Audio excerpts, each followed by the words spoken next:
Coming up next to the stage, we have Janet.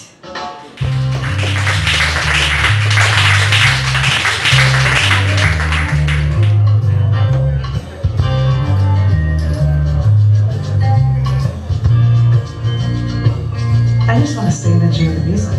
Hi there.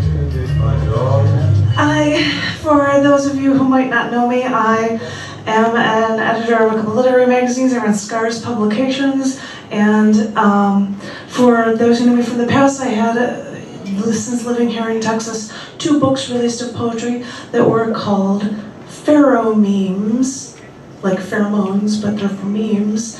And those are out in 2017.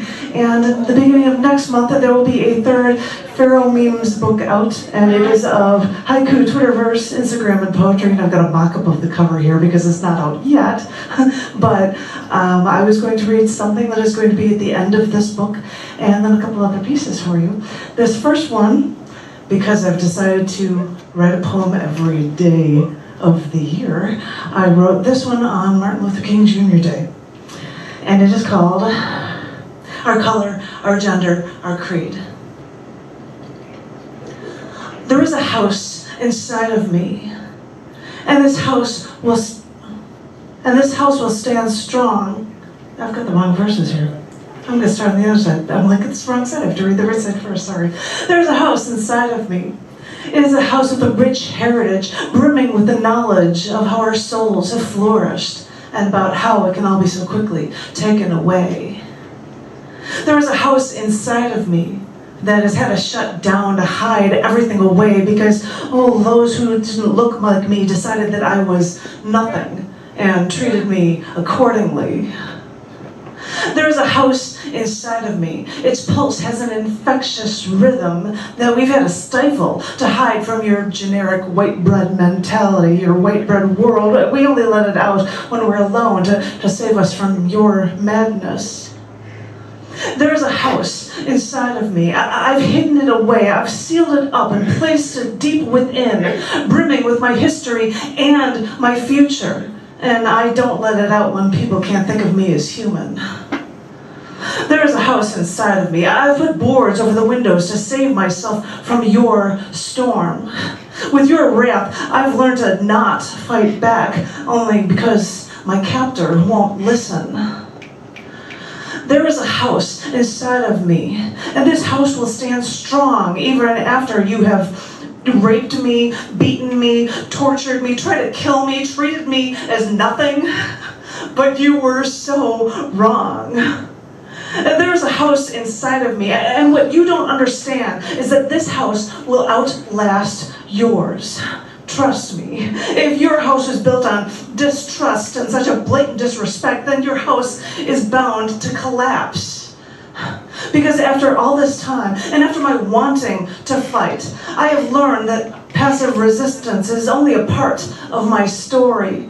Because in these struggles, I have gained a wisdom and a connection that is beyond this house inside of me, beyond this sharing, this inquisitive mentality.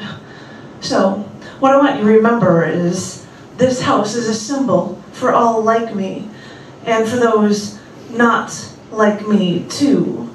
Because I have a dream that everyone who has suffered like this, and even for those who have not, they should share their stories with all of the world, no matter our color, our gender, our creed. This is my dream, because this is how we truly grow.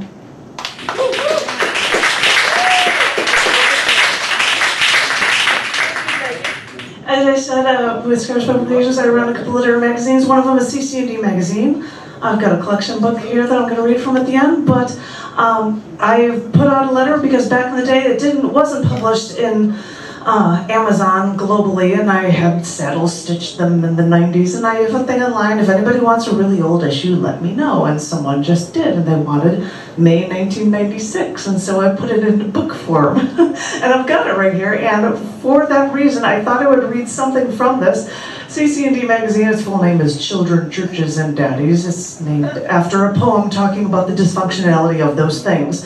Because back in the day, snail mail, I'm like, hi, I'm a Christian mother of 3, and these are my rhyming poems. And I'm like, alright, so that's not what this is, but anywho. This had a bunch of stuff in it, including the letters to the editor. This had to be edited down because the actual issue had news stories and things about all of the senators' email and snail mail. I'm like, I can't include it in this. And in my Philosophy Monthly section, I had part 1 of the Unabomber Manifesto, and I'm like, I can't put that in that. I'll just do an online connection. But something from the letters to the editor section is this poem, People's Rights Misunderstood. I had a dream the other night. I was walking down the street in the city, and a man came up to me, a skinny man. He had lost his hair, and he walked right up to me, and he told me that no one cares anymore. And he took my hand and he asked me to care about him. I'm not supposed to be like this, he said. I'm not homeless, you know. I have AIDS. And I wanted to tell him that someone did care, that he didn't have to die alone. But you know how sometimes you can't do something in your dream, no matter how hard you try? Well, my mouth was open. It was wide open, but no words were coming out.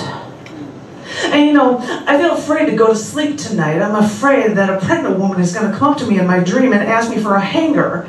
And I'll tell her there has to be another way. And she tells me that this is the way she chooses. And I'm afraid a woman will come up to me and tell me she doesn't want to live because she's just been raped and her world doesn't make sense anymore. And I want to tell her that she can make it, that the 1 in 3 women are raped in their lifetimes and they all make it. And besides, the world doesn't make sense to anyone. And she tells me that that doesn't make her feel any better.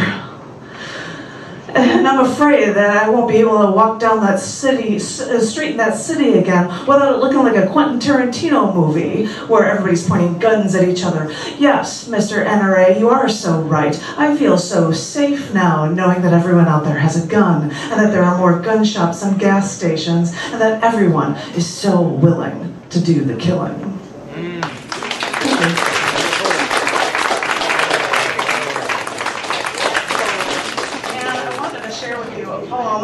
That is in this book, and it's also going to be in, I'm trying to find it. It's a single page in this. It is also something that's going to appear in this collection book, but it is also in a CC&D issue collection book, which is being released like today or tomorrow, and it's called A Revolution of Modern Life. It is an issue collection book of the first half of 2019 issues and chapbooks and stuff. And it's being put into this really huge volume that you can buy through Amazon, which is double plus cool. Because it's in here and I also have it in a bigger copy here, I'm going to read it from this one. This is a poem that is from that CC&D book, and it will also be in Pharaoh Memes, that is out in the next month. And this is called For Far Too Many Years. After news reports of fires along the coast of California and through national forests filled half of a newscast, a reporter then said on live TV, "We now have to learn how to live with fire." Live with fire, he says, after I escaped the gates of hell and am now forever forced into purgatory. I spent every waking moment licked by flames. I know what it's like to be parched because all this time I've been scorched. And I wonder why everyone else hasn't been living with hellfire all this time already.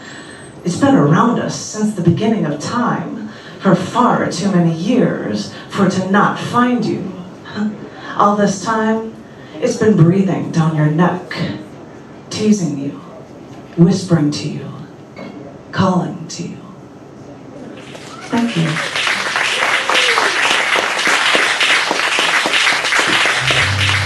Music to this, and if anybody wants to know anything about the magazine, CC&D or whatever, let me know, because I'm right over here, or go to scars.tv online. Thank you.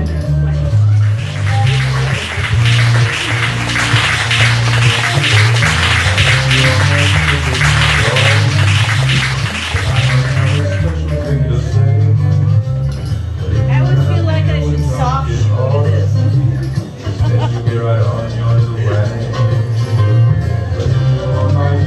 My